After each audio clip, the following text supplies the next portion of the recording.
Hey, everybody, this is Ben Bowman. Welcome back to another episode of the Oregon Bridge.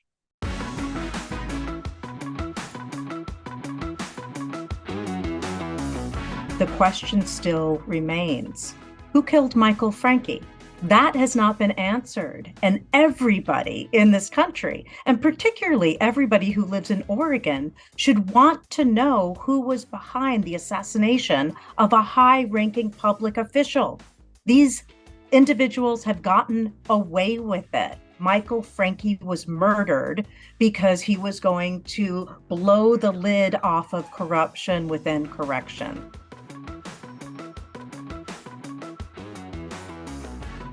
All right, folks.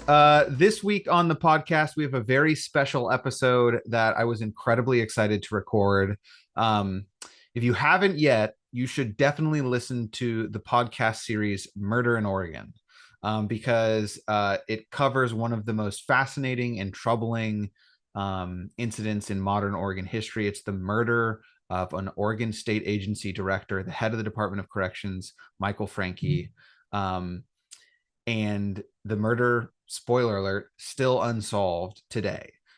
Some folks are familiar with the headline from a couple months ago where Frank Gable, the man who was convicted, life in prison without the possibility of parole, he was exonerated and actually has been barred from being retried for the case. So there's this open murder of a former agency head, and this podcast, which we scratched the surface of in today's episode, sort of unveils the really troubling aspects of this case, some very suspicious activity, some mistakes made by the investigators, by the prosecution. You'll hear the folks on the episode today. We have Lauren Bright Pacheco, who is the host of the podcast. She's incredible. Kevin Francke, who's the brother of Mike Francke, who's basically dedicated his life to pursuing justice for his brother, and Phil Stanford, who is a longtime journalist in Oregon who wrote more columns about the Francke murder and the ensuing trial than anybody in this state, all three of whom are experts on the case. It makes for, they also are friends with each other. So I thought the chemistry was really good on this episode. The content is just absolutely fascinating and troubling. They are each speaking for themselves, not for the podcast or for each other. They all have their own set of beliefs about what happened, about what people's motivations were for behaving the way they did. And I'll let them speak for themselves on this episode. This was an important episode for me for us to do, much like we have covered the Neil Goldschmidt scandal with Nigel Jaquist, much like discussing Bob Straub and Tom McCall and other events and figures from Oregon political history. This one matters because of what it implies about what might be true or might have been true about Oregon state government, which is potentially widespread corruption, and the fact that it's still unsolved. We still don't know what happened. We still don't know who killed Michael Francke. And as I say in the episode, like, imagine if a state agency head was murdered today, and particularly under the circumstances that you will hear described in this podcast. There would be a demand for justice, as there should be. And I think similarly, there should be a demand for justice for the Francke family, who has been through really a hellish experience over the last 30 plus years in pursuing justice for Mike. And so in this episode, what we're hoping to do is elevate this case to our audience, an audience who is sort of interested and engaged in Oregon politics, because I think everyone should know. Everyone should know what we talk about in this podcast. And I think we all deserve to know what we don't discuss in this podcast, or at least not at length, which is what actually did happen to Mike Francke and why did it happen, which is something that can only be told to us by the government. So that's the episode. It's a long episode, which was actually by design. I talked to the three guests beforehand and told them, actually, they suggested we have a slightly longer. Usually we go for 45 minutes to an hour. I think we're almost up to an hour and 20 minutes on this episode. This might be a two-part podcast for our listeners. Feel free to press pause and come back. But there's a lot that has happened over the last several decades that is incredibly important and relevant for your understanding of this case. So we thought it was important to have it all be part of the podcast, so you all could hear that context. And as I said, much more than what we talk about on this episode is on the podcast series, which I think is like 12 episodes plus a couple of bonus episodes. So highly recommended that if you're interested in learning more, you listen to that full podcast. They do an incredible job of interviewing. You'll hear from, former state treasurer Jim Hill is on the podcast. Former state representative Chuck Sides is on the podcast. Nigel Jaquist is on the podcast. Both of the Francke brothers, Mike's brothers, are on the podcast. Jim Redden, the journalist, is on the podcast. I mean, it is like very well produced. It's also been downloaded like millions of times. This is a major, major national podcast that a lot of people have listened to, that is literally about Oregon politics and about Oregon state government. So it's something that if folks are interested in this podcast, it will be of interest to them as well. All right. There's my intro. Thank you for listening. Please subscribe on YouTube. Please subscribe to the podcast. And we really appreciate your support of what we're trying to do here. And we will see you back here next week. Thanks, everyone. Oregon law imposes several ethical obligations on state and local public officials. State law also regulates and requires reporting by lobbyists. Harang Long PC's lawyers work with public officials and lobbyists who need advice on how to comply with government ethics rules. We also represent clients before the Oregon Government Ethics Commission when they are accused of violating those rules. Our deep experience with government ethics helps us evaluate issues efficiently and offer practical advice in what can often be contentious and politically charged circumstances. To learn more about Harang Long's government ethics practice, go to harang.com. That's HARRANG.com.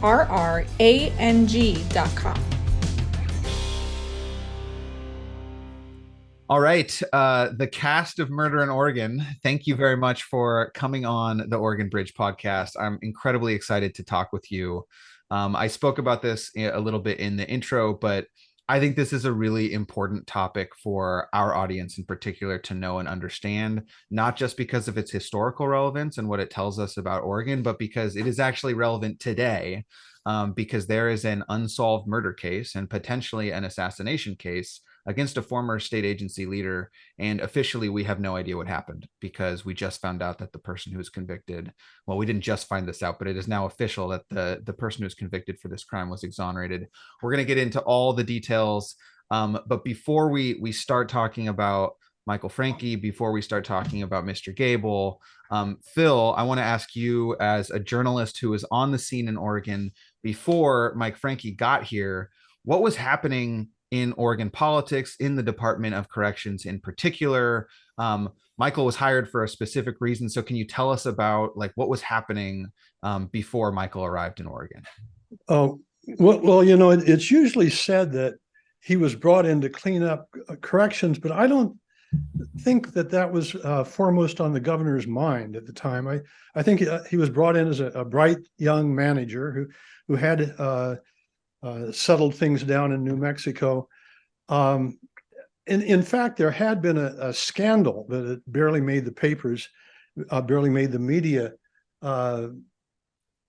before he got here. And it was, as is pretty clear now, swept under the rug. But that wasn't on Goldschmidt's mind. He wanted to build some prisons. He was a wheeler dealer. He wanted a manager. And so about a year and some before he was murdered, Michael Francke was hired and brought to Oregon. So was there known corruption within state government at the time, or is this something that was sort of uncovered as part of the Francke investigation? There were news stories about and accusations by State Senator L.B. Day about serious corruption in corrections, but as was the custom in this state, nothing much came of it. There were 2 or 3 minor prosecutions. Some people were transferred out, and that was it. L.B. Day told the governor, Atiyeh, that he was not at all satisfied with the investigation. I think that might have made the paper, but no one cared.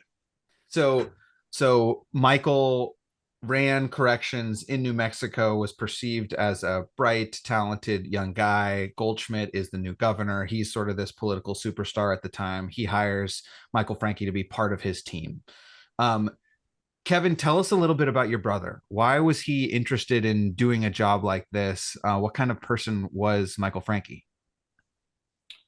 Well, he was unemployed. That was his biggest reason. He had offers actually from, I think, Sacramento, uh, which actually had a larger prison population in the county down there in Northern California. Um, what he liked was he thought that he had a progressive governor here. Hmm. And he also was very much into skiing and was gratified to realize that he could ski year round. So he had those two things going for him right there, is that he was a big kid that liked to play all the time, whether it was on dirt bikes or getting on the slope. And also that he was a huge believer in education and integrating that into the corrections system and trying to nip the bud of the problem early on in elementary school and in preschool and things like that. And he thought he had the governor's ear there. The governor saw that he had a guy that walked into the worst prison riot in the history of the U.S. penal system, probably in the world, that there's been many books written about it. Unspeakable torture, carnage,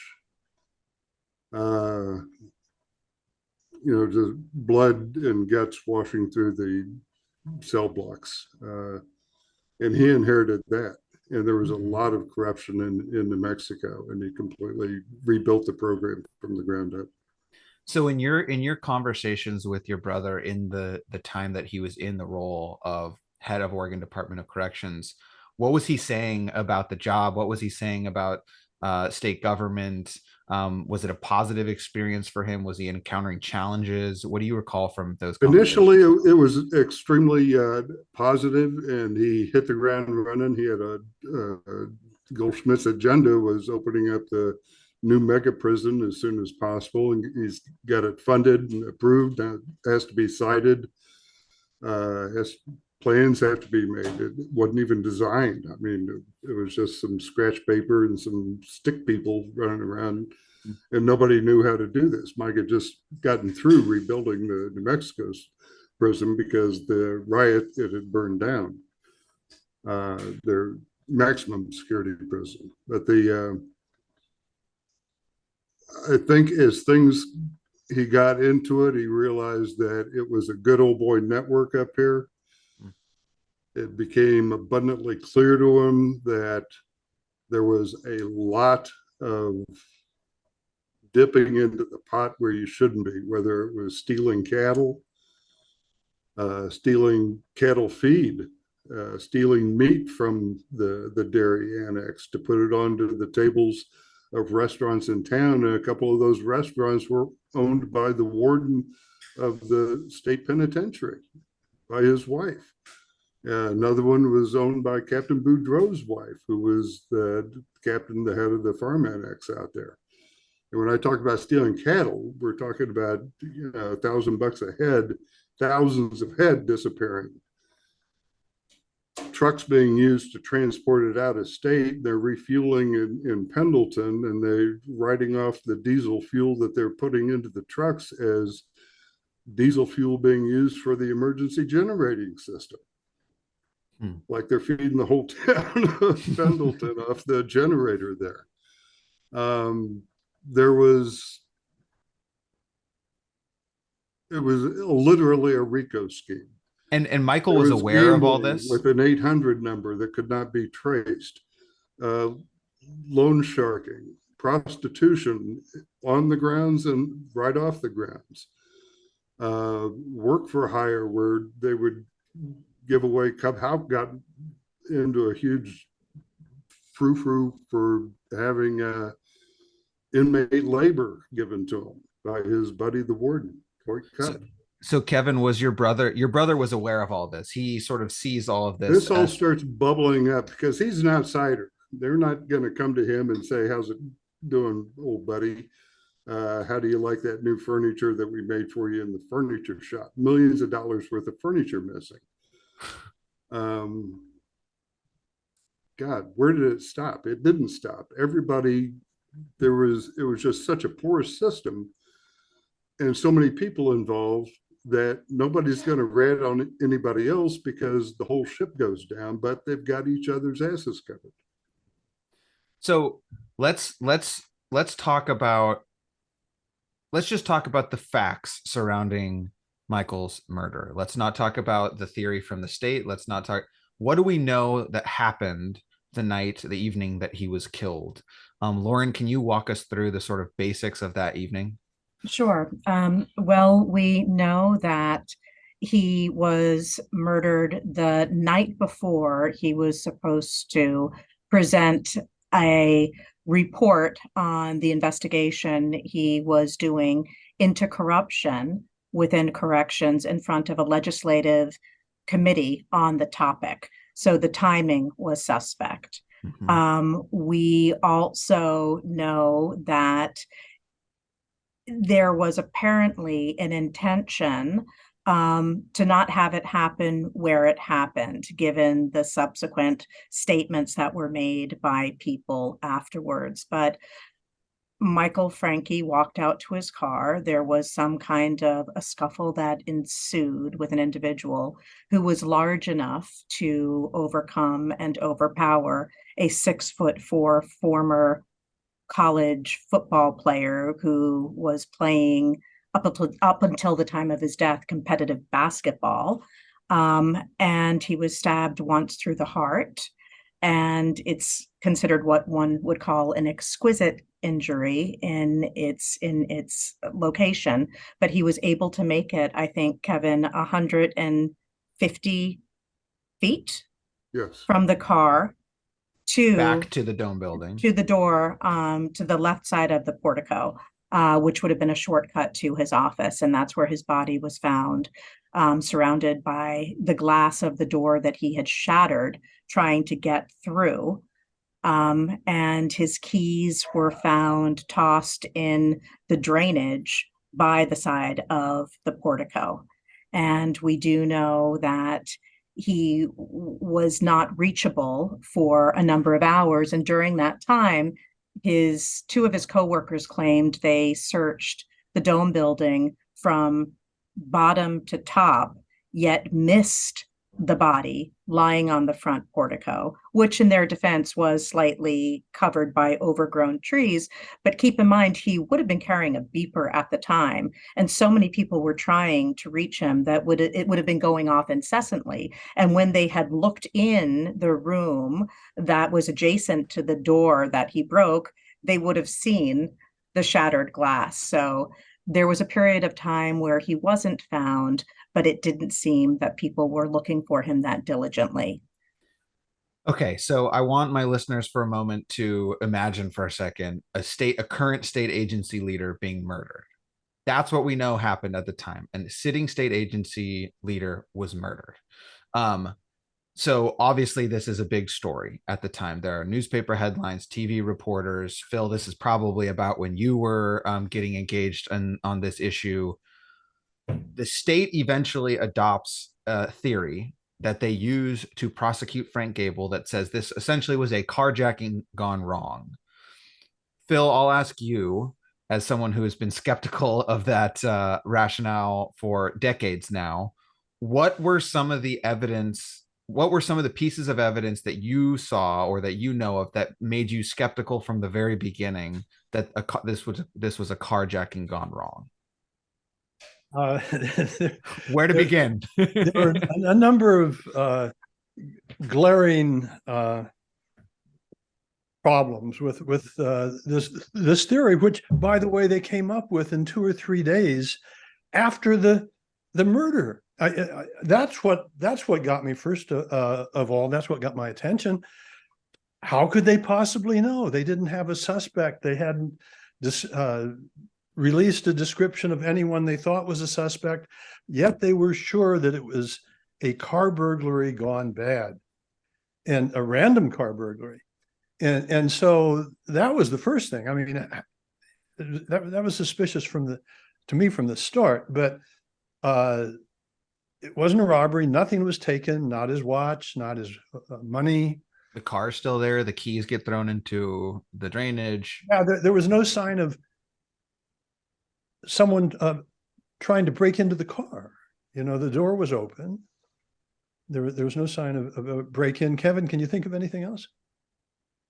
Well, there was 90% of it was the fact that there was absolutely no evidence that anyone had attempted to break into the car, let alone had attempted and succeeded in breaking into the car. So that was the big thing. There was it was January, and Mike didn't run the thing through the car wash, so there was a light film of dust that they acknowledged was on the car that had not been disturbed.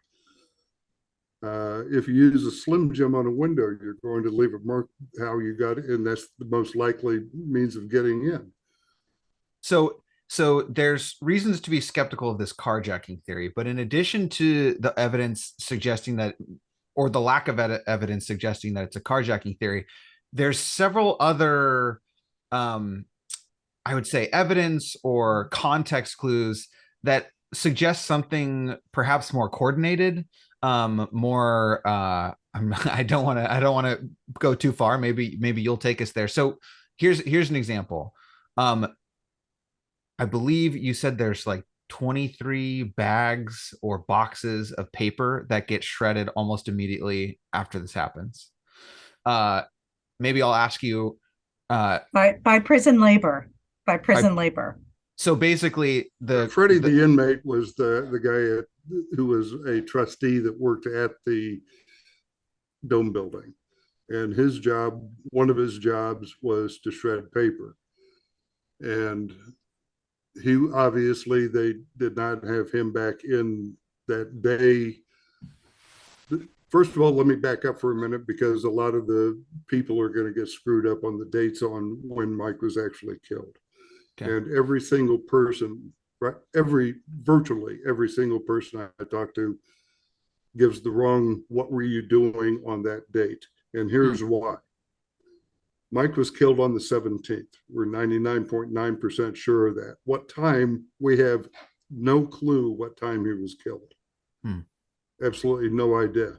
And the reason we don't is because they would not let the crime scene investigator go up and do a body temperature check to establish the time of death.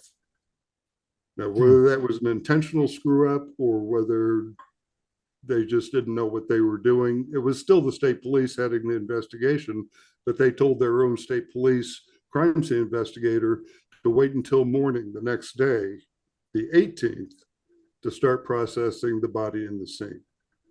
So we don't know if he was killed at 7 o'clock at night or at 8 or 9 or 10 or 11. There's no way of knowing, because once they did start testing the body, it had been too much time had expired and transpired to be able to make any determination of the time of death. So you got that, you got the paper shredding. And Kevin, what were you told when someone called you about what happened to your brother? Richard Peterson, who was Mike's, quote, right-hand man, who was the assistant in charge of the prisons, and he was one of the good old boys who'd been there for years and years and years, called me in Port Charlotte, Florida, at my office. He had my number of Mike's Rolodex. He was trying to get a hold of Binkta and a hold of Pat and Mike's first wife, Sandy, and advised them that Mike had been killed. And after he told me that Mike had been murdered outside his office, I asked him, how did he die? And his response to me was that he had been shot.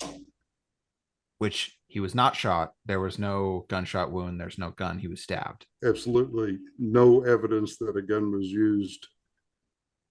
So there's a few items. Here's another one.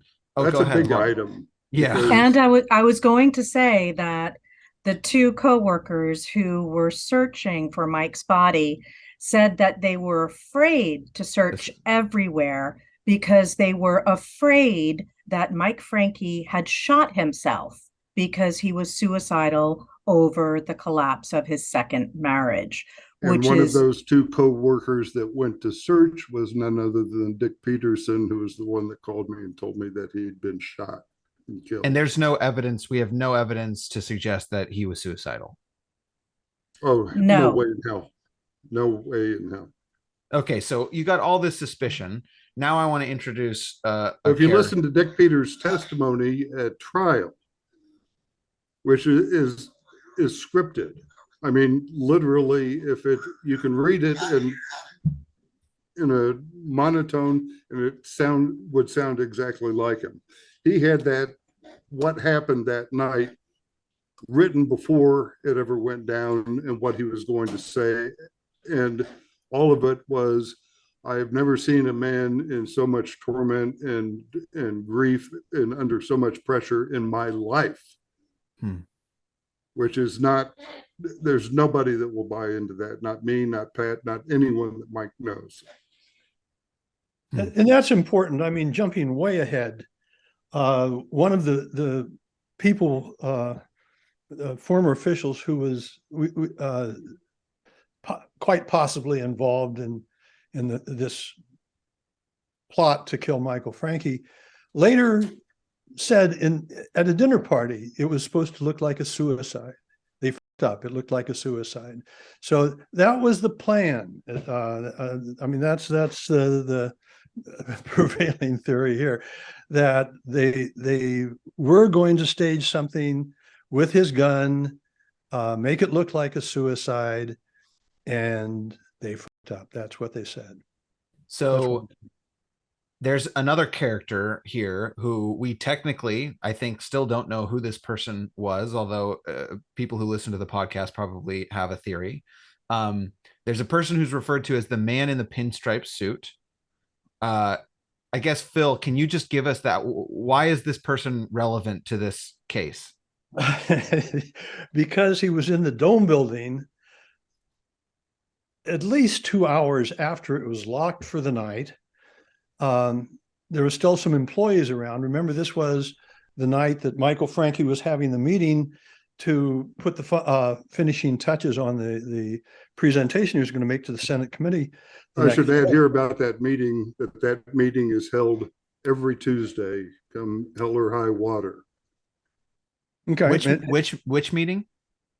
This director's meeting occurred every single Tuesday, period. And that's important too. And there were still some employees wandering around, and one of them saw this guy they hadn't seen before. I mean, this was this woman who worked in human resources or something like that, knew everyone, and she hadn't seen this guy. He was pretty clean cut, olive skin, dressed in a pinstripe suit, she said. And he was in the building, as it turned out, the night Michael Francke was killed, after the building was locked. And to this day, we don't know who he was. So obviously, yeah, Lauren, did you want to add something?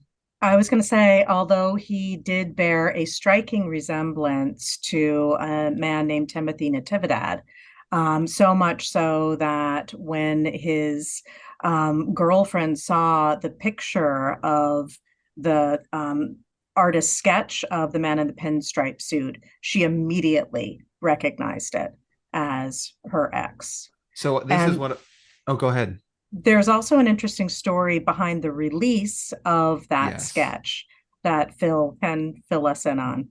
I was going to say, so the sketch is not released by the investigators. No. It's released by Phil Stanford in a column. So what is going on there, Phil?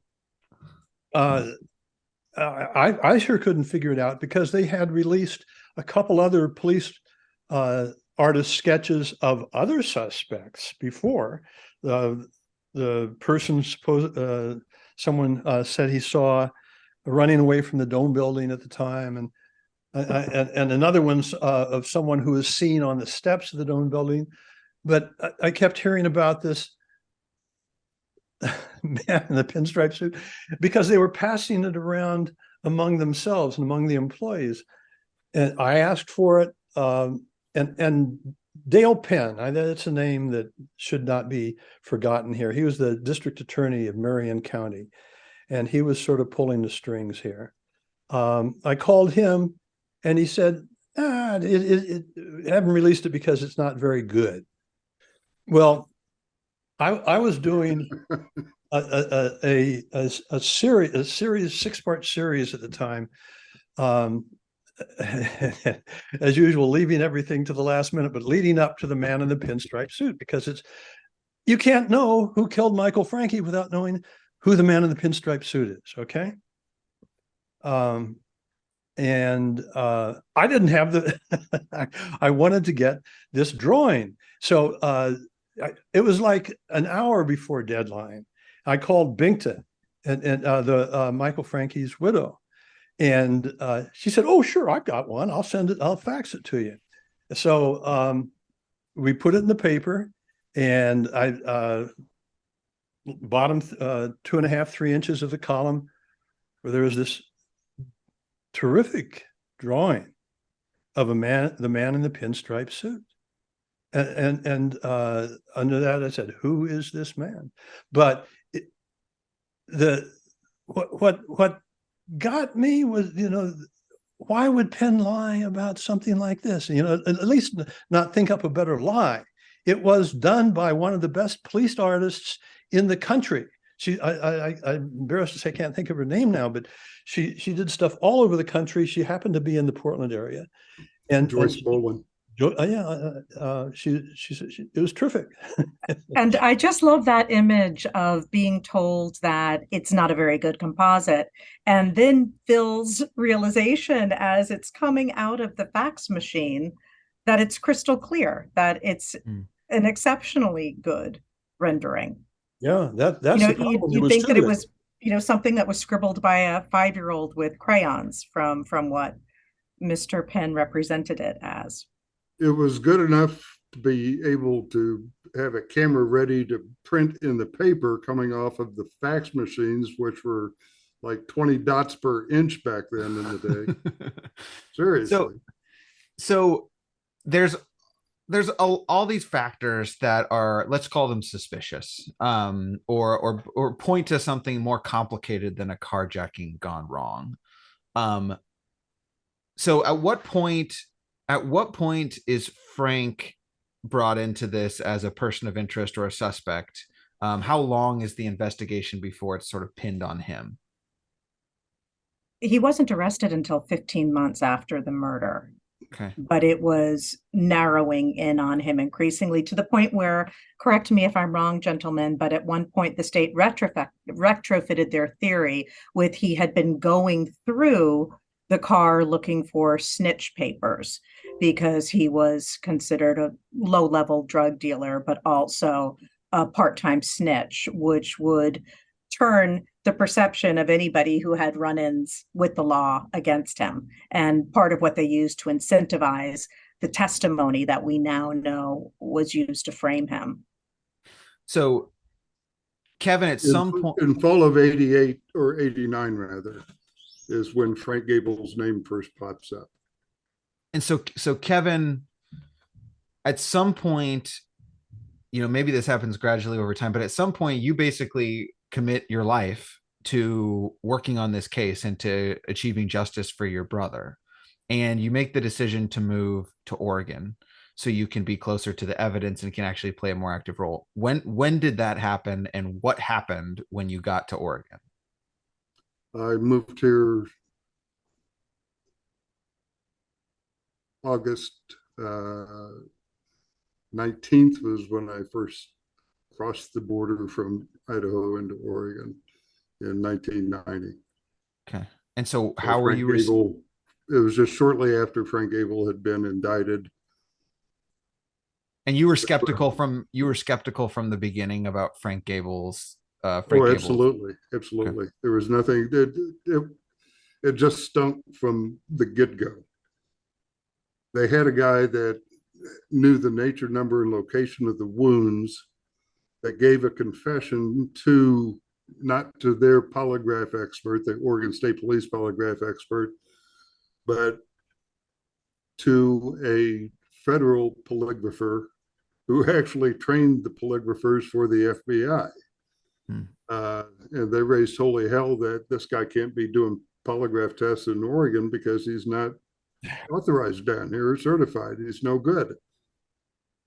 But that was to protect, excuse me, Kevin, but I think it's important that that was to protect their own work, which was utterly corrupt. They were exactly, yes. They were shaping testimony. The only evidence they had against Frank Gable, since they didn't have any physical evidence, there was no physical evidence whatsoever connecting him to the crime, was this testimony that they shaped using polygraph machines from about 8 different witnesses. Phil, what do you mean shaped? What do you mean they shaped it with polygraph? Well, they kept giving the polygraph test to these jailbirds or prospective jailbirds, had heavy sentences hanging over their heads until they got the answers right. They didn't tell them what to say. They just told them what was wrong. And so after they gave one girl, Jody Swearingen, who was 17 at the time, I think 23 polygraph tests before they finally got her to say what they wanted. Others who gave just circumstantial evidence, like Frank gave me a bag. I didn't look into the bag, but I think it probably had clothes in it and maybe something heavy that might have been the knife, and asked me to throw it in the river. They talked to him several times. They gave him several polygraph tests till they finally got the right one. One of these guys, I went to while they were questioning him. He was being held in Clark County Jail right across the river from Portland. I got a call from a guard there. He said, there's this guy here who's got this amazing story. He'd already told it to the guard that they were trying to get him to say that Frank Gable did it.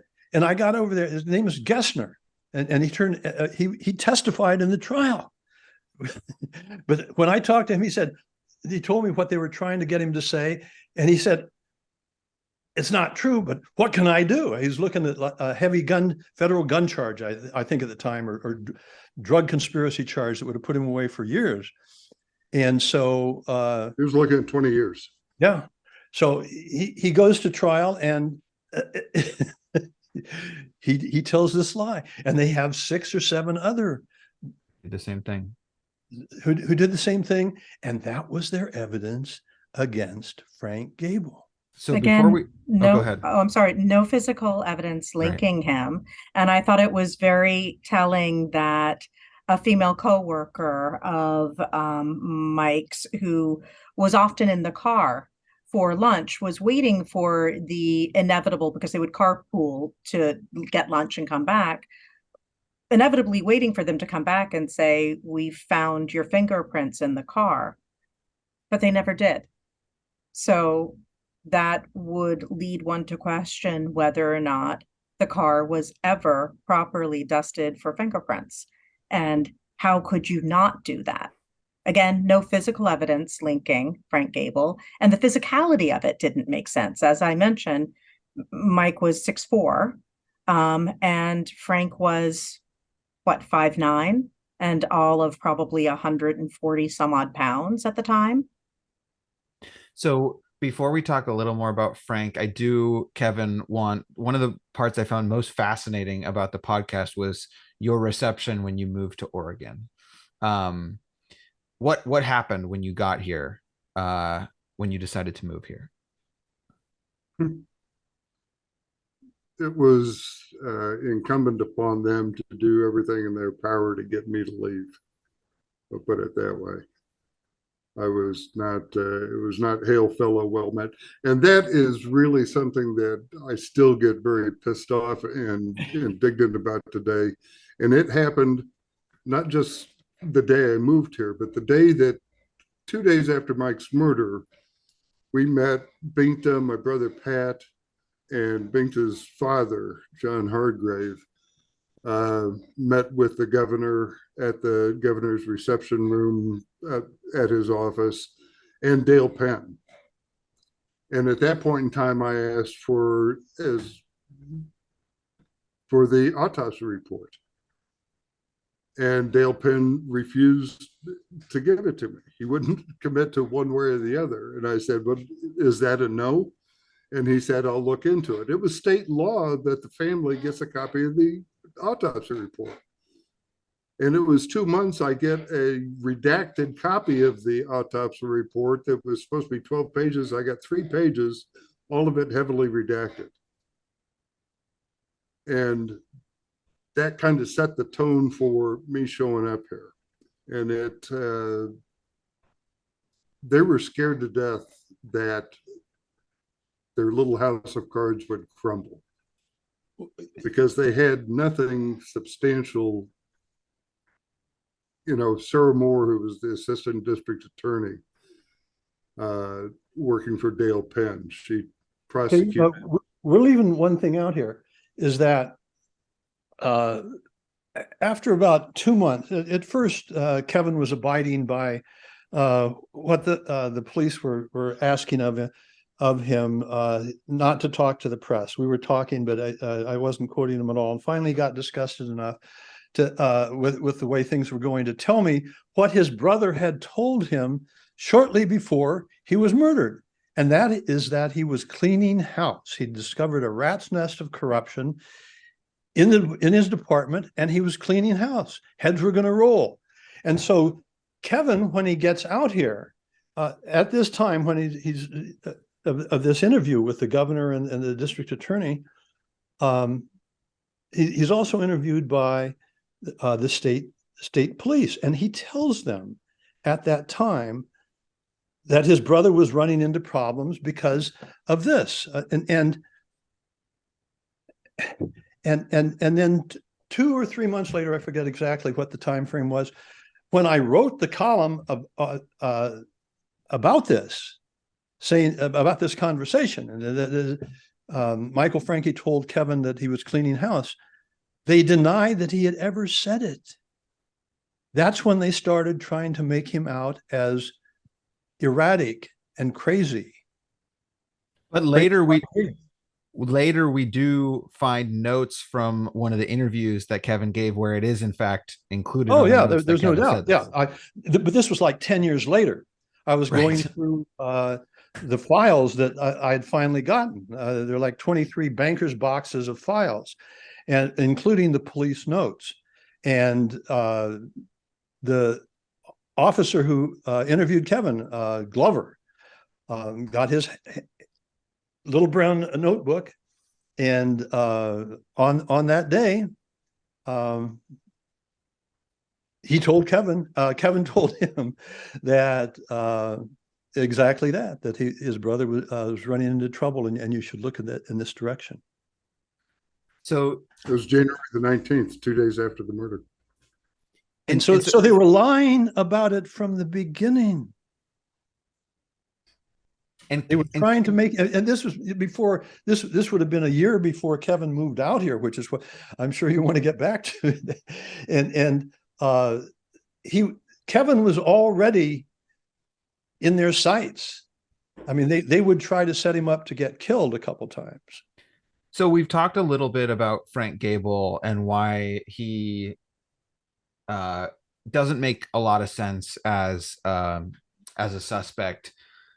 Lauren, I think you mentioned Tim Natividad. Can you tell us a little bit more about Tim and why you think he might be relevant to this case?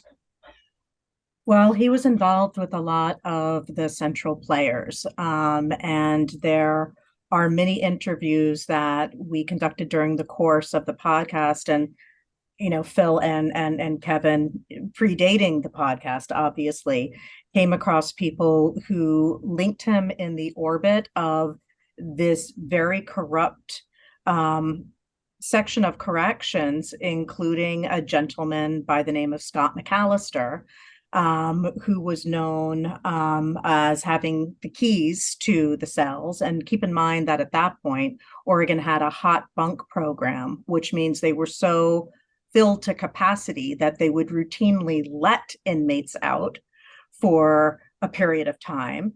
And then they would come back. So they were almost sharing bunks, but just not simultaneously.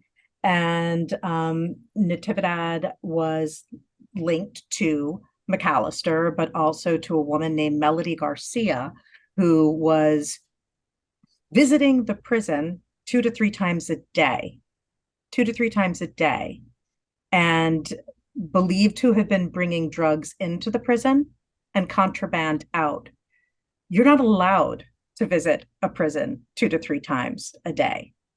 And so that kind of occurrence doesn't happen without oversight and permission. So things were so corrupt at that point that it was in plain sight. It was so much in plain sight that it probably took an outsider like Michael Francke to see it.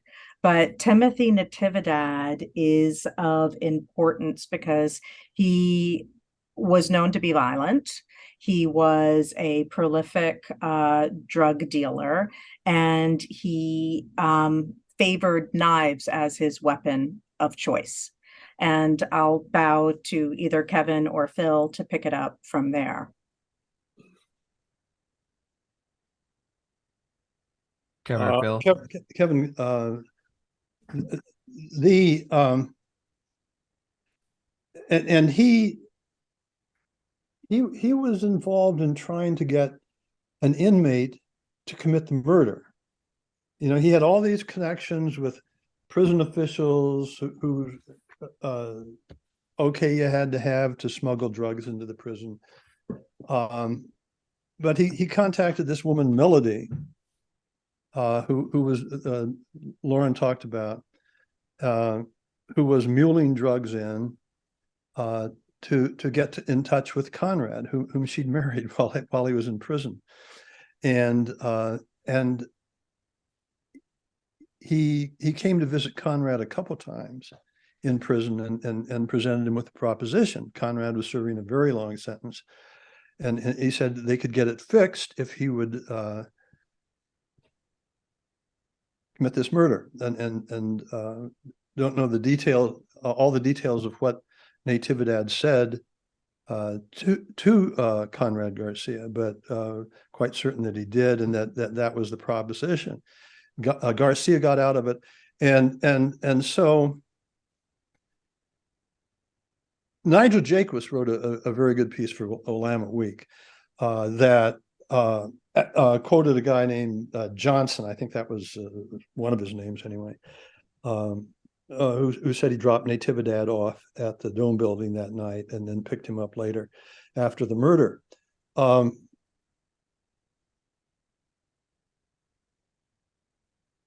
So it's quite likely that Natividad did the stabbing, and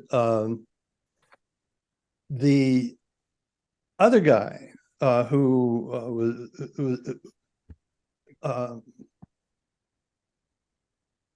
gave all the information to confessed was only an observer, or had picked up the information somehow. I mean, the information was accurate. He had to know what was going on, but you know, it's an unsolved murder. We don't know, but this is what seems likeliest to me anyway at the time.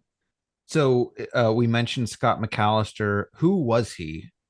What was his job, and why is he sort of in this orbit? Maybe Kevin, I'll ask you that question. Scott McAllister went to work for the DOJ.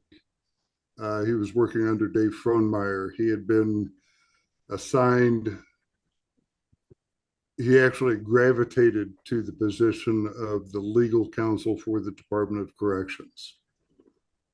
Nobody else in the building wanted the job. Scott wanted the job. He had a good friend that worked at correction. Hal Whitley was the chief of security at the Oregon State Penitentiary.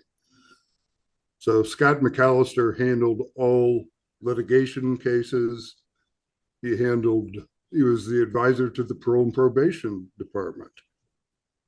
He could fix a matrix score on an inmate, and that would greatly affect where they're housed, whether it's a maximum security or minimum security, but it would also affect the time that they would get off from a, say, 20-year sentence down to a 6 or 8-year sentence.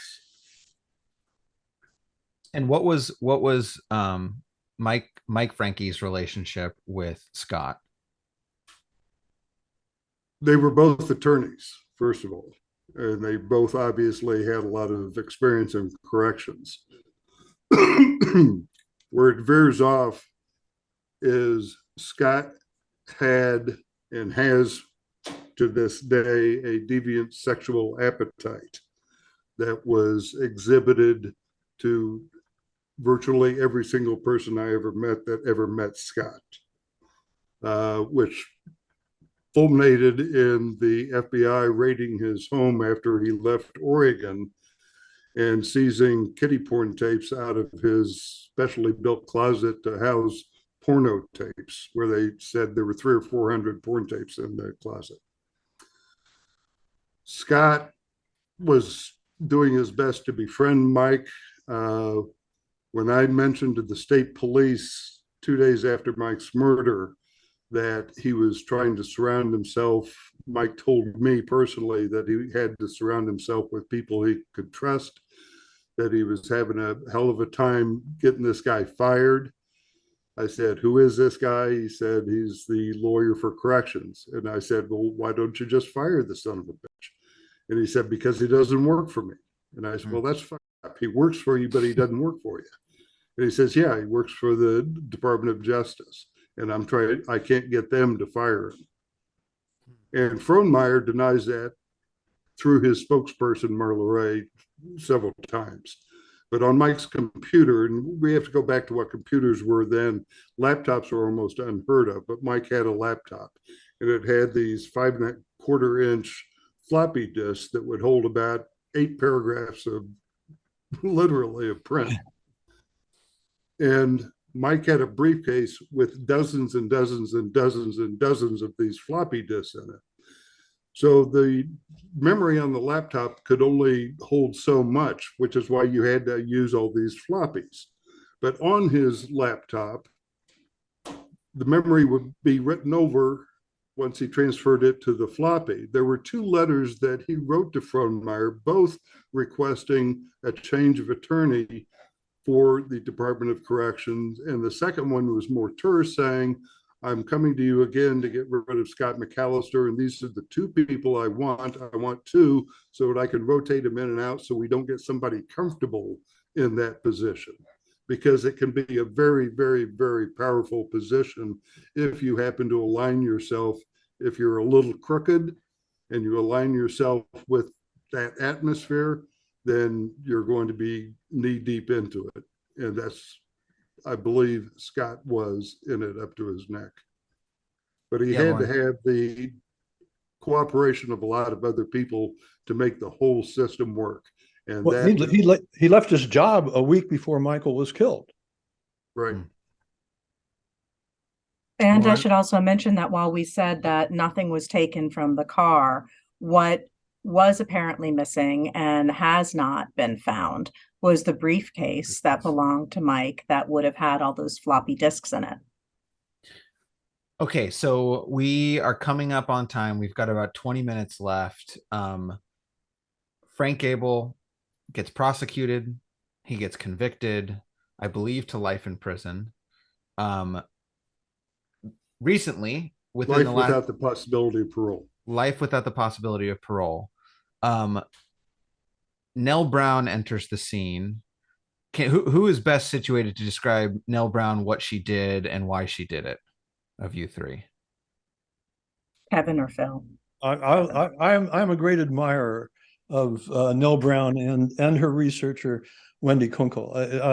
They did a wonderful job. I mean, lawyers look at the petition she wrote for, and it goes to 500 pages, minus all the appendices that go on and on forever. It was a great job of research, and it was a magnificent job putting of argumentation, and very sober, of course. I mean, I think she's a Harvard educated lawyer, and meticulous job of taking apart the state's case, first of all, showing how, with the help of one of the experts in the country on use of polygraphs, how polygraphs were misused to manufacture all the evidence against Frank Gable. They made it up. I mean, he was a patsy. She doesn't say it in those words, but that's but the Ninth Circuit Court and the Judge Acosta before the Ninth Circuit say pretty much the same thing. She also showed that on the night of the murder, Frank had an airtight alibi. She nailed it down with phone calls.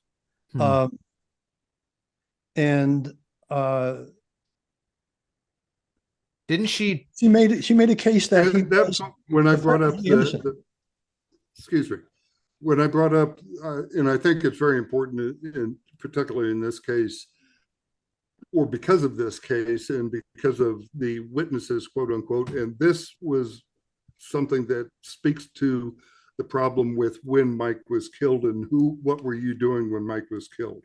It's because he was killed on the 17th. We're 99.9% sure of that.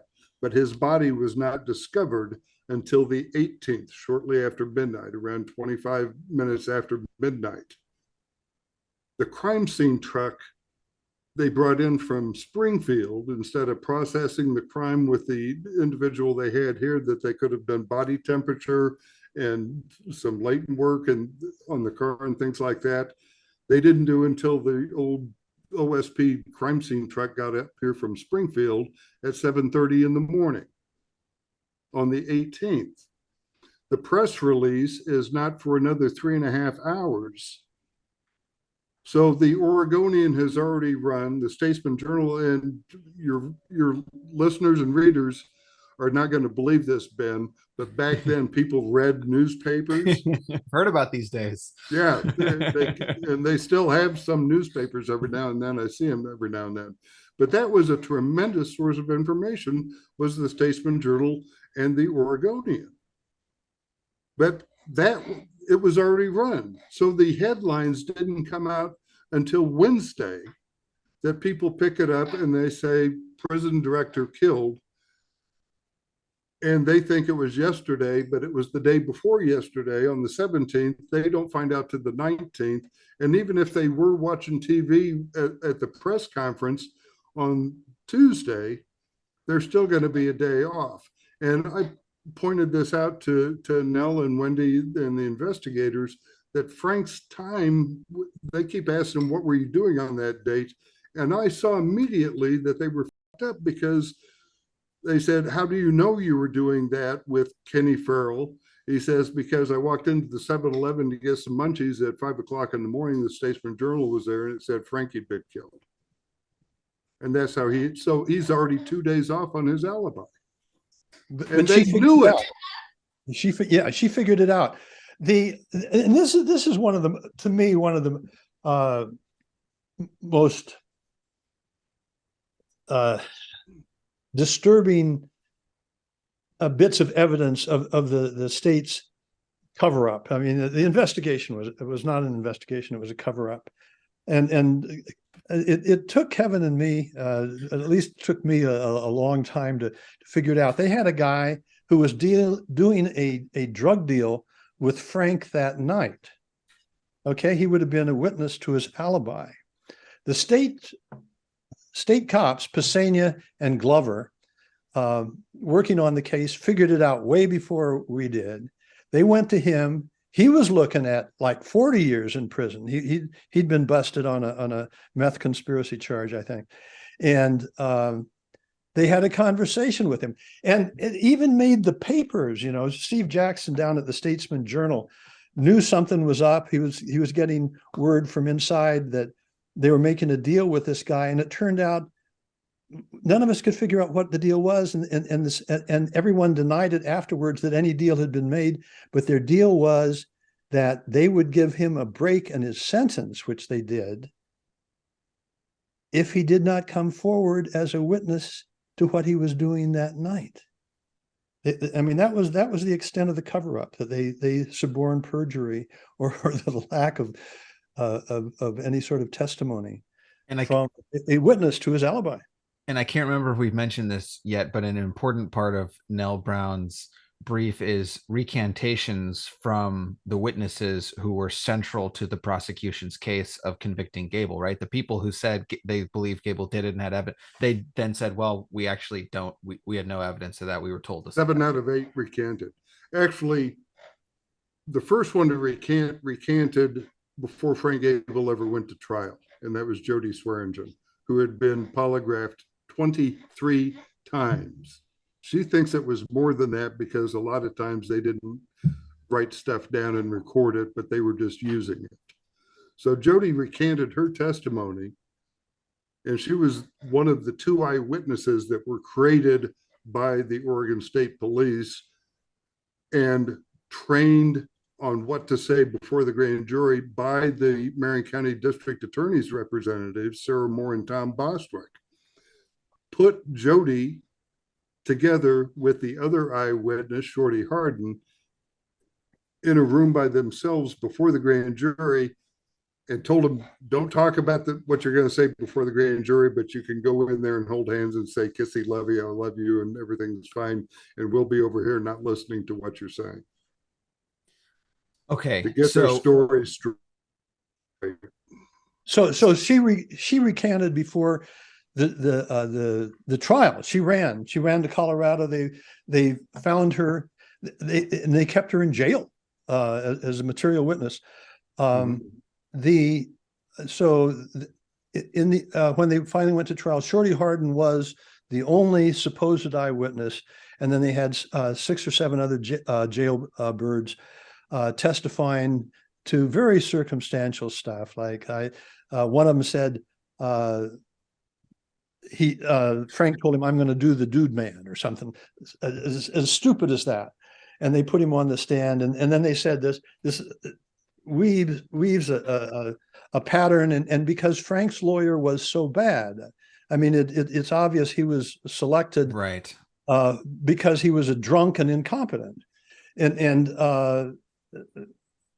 God, there are so many details we didn't, like the investigators who were working for the public defender representing Gable were like basically begged not to go to trial and said, we're not ready. They went to trial anyway. There's so many folks have to listen to the podcast because the lawyer who got the case didn't even have a fax machine or a secretary. He didn't have an office. He didn't have an office. Everyone. He had a briefcase, but the briefcase was full of vodka. Seriously, I'm not exaggerating. I talked to his girlfriend at the time, and he was drinking more than a quart of vodka with squirt mixers every night. Okay, so I want to get to a couple of important bookends to this conversation. Then perhaps we'll have to have you back for another episode here. Fast forward to May 8th, 2023. This is the headline printed in the Oregonian. Judge grants Frank Gable full release, bars Oregon from retrying him in 1989 killing of state prison's chief. So the judge basically says Frank Gable is innocent, essentially. He's exonerated for the crime, and says because the state was flirting with whether or not they might want to retry him, they wouldn't commit to not. The judge basically says you're not allowed to retry him. So where that leaves us today, and this is why I think it's incredibly important. His record is going to be completely erased. No mention of it on his record. Period. And his record is erased. So the reason why I think it's really important for my audience, who tends to be people who track Oregon politics, they might work in government, they might be a lobbyist, etc., to know and care about this, is there is an open murder case of a former state agency leader. As of right now, as far as we know, there's no open investigation. As far as we know, there's no official suspects or people of interest. As far as we know, there's no one that witnesses could come and talk to. Where are we at today? And what do you believe should happen next? Kevin, I'll ask you that question. And Phil or Lauren, feel free to chime in. 2 weeks ago today, a letter was delivered on behalf of my brother Pat and myself and the Francke family that was drafted by our attorney and dear friend Steve Krasik, a local attorney here in Salem. He had it hand delivered to Paige Clarkson. Paige Clarkson was hired by Dale Penn, who was then the district attorney for Marion County, and she is now currently the district attorney for Marion County.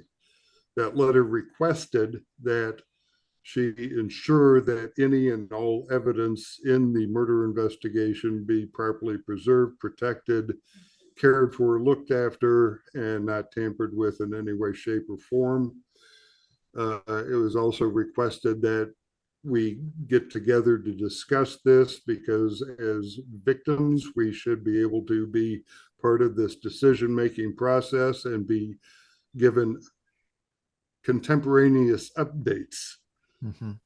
We should also request with this letter that you respond to it and let us know that you got it. As I said, that was mailed or delivered to her, hand delivered to her office 2 weeks ago today. I've got my phone waiting right here for the phone call.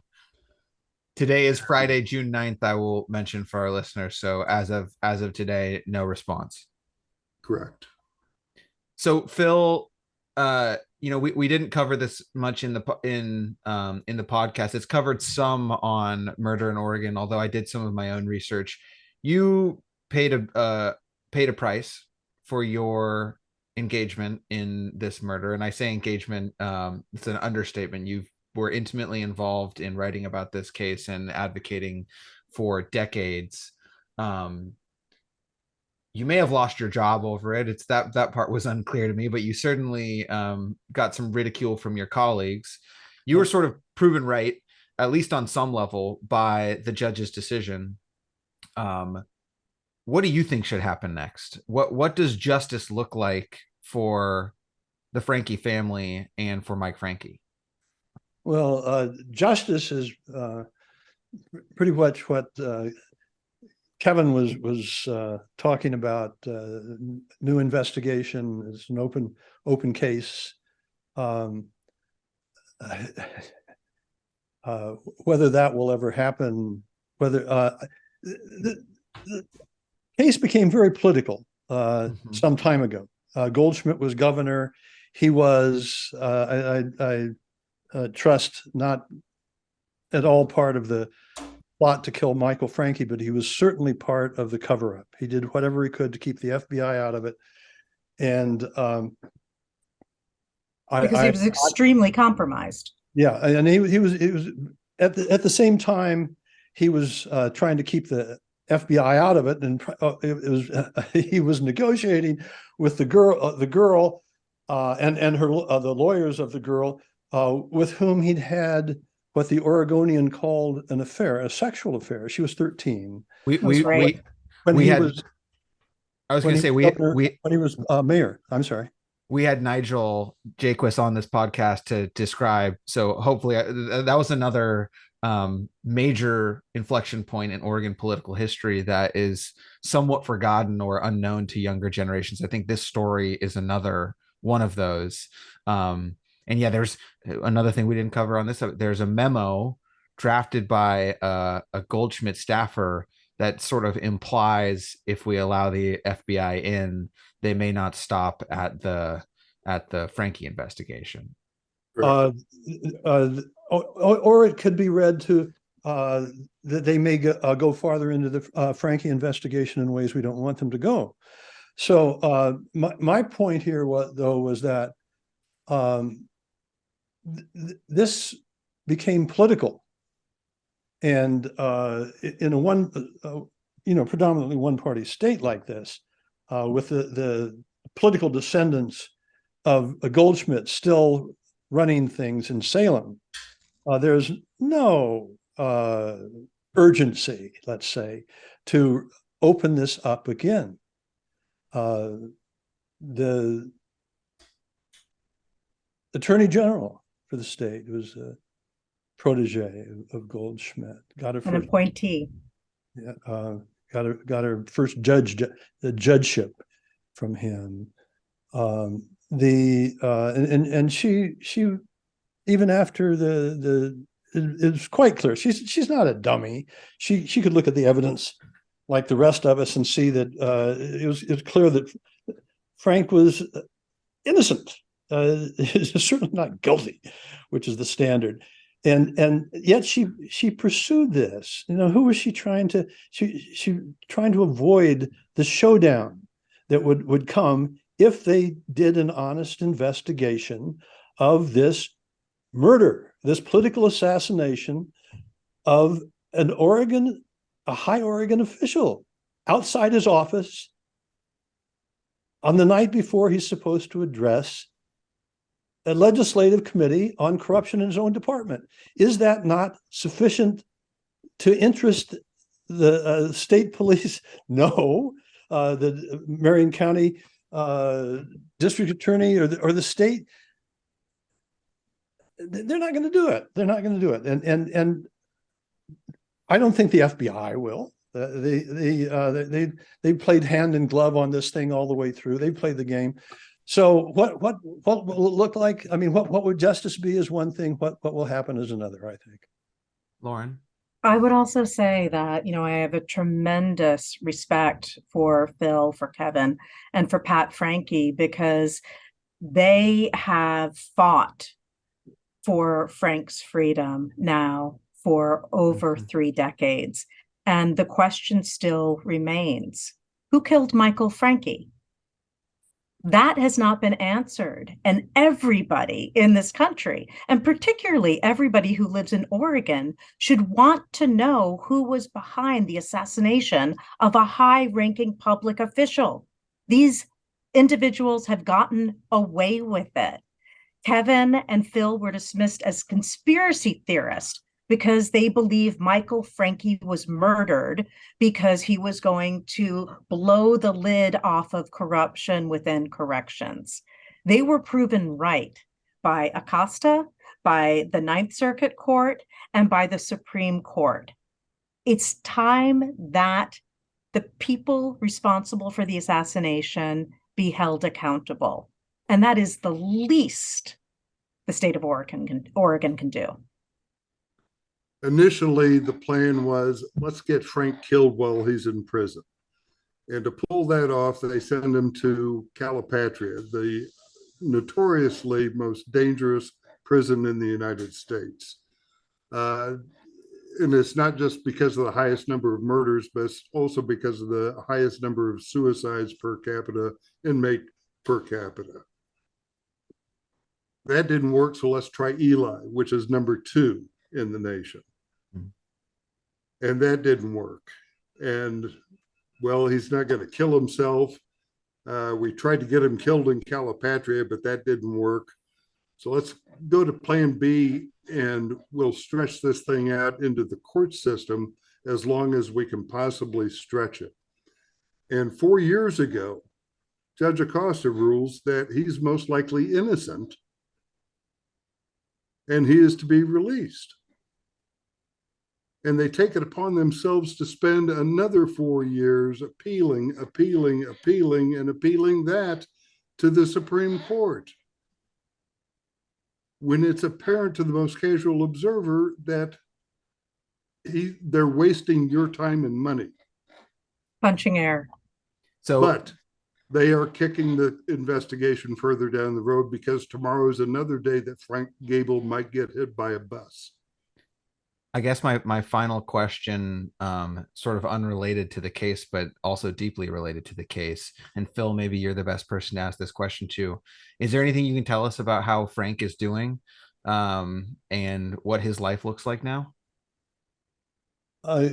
Kevin actually might be better. He's more in touch. But last time I talked to Frank was the night before the Supreme Court was supposed to release its announcement of whether it was going to accept the case or not. And if they accepted it, that was bad news for Frank. If as we expected, really, They didn't, and they didn't. It was okay, and he was out fishing, and he sounded really calm.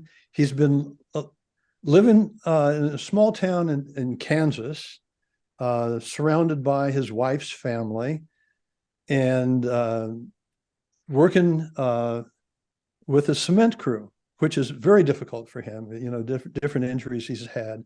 So now that he's been completely exonerated, the state has to give him some money, and this is before he sues him for damages. But I mean, they'll owe him $1 million something just for the time he's spent wrongfully convicted, and he was the Ninth Circuit court said wrongfully convicted. So he's doing fine. He's mellowed out.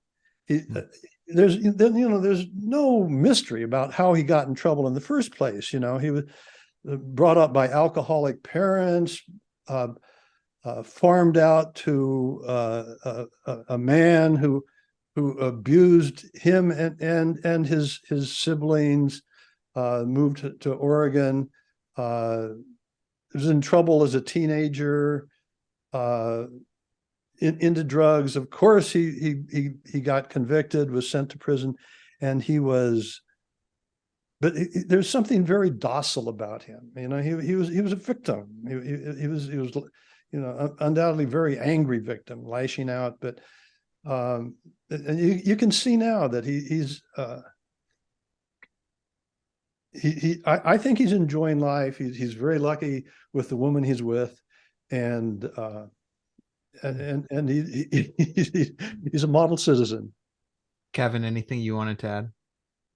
I just talked to him a couple nights ago, and I'll tell you the biggest thing that his voice has completely changed. It doesn't have the edge to it that you can feel. It's almost palpable, the fear that when he starts talking about the case before, then there's that edge, afraid of what they're going to do next. Why do they keep doing this? Why do they? It's again. You have no idea what it goes through every night. That if a little kid knocks on the front door, it about gives him a heart attack, because he's afraid it's going to be federal marshals saying, we've got the new orders, you've got to go back into the joint. He won't answer the phone because he's afraid it might be that federal marshal saying, we're coming to get you. He wasn't free for 4 years after Judge Acosta's ruling. He was just at home waiting for that phone call to not be free and sent back in again. But the change in his voice is he's calm, he's happy. He and Rainey, his wife, were both laughing. I mean, laughing really this time instead of that nervous laughter that you'd hear before. And it just must be like Wonderland to him to walk up and open the door and suddenly all the flowers are in bloom and there's birds singing and there's no possibility the federal marshal is going to be pulling up in the black car. Well, thank you, all three of you, for making time. Lauren, congratulations on an incredibly successful and impactful podcast. Phil, for the validation that you've received in recent years, and Kevin, for a life's work of pursuing justice for your brother that maybe we're a little closer now than we were before. I admire each of you in distinct ways and appreciate you coming on the podcast. Thank you so much for having us. Thank you. And the title of the podcast is Ben Bowman's Guide to Getting Fired in an Hour and 20 Minutes. Not even trying. And I'm going to stop recording right now.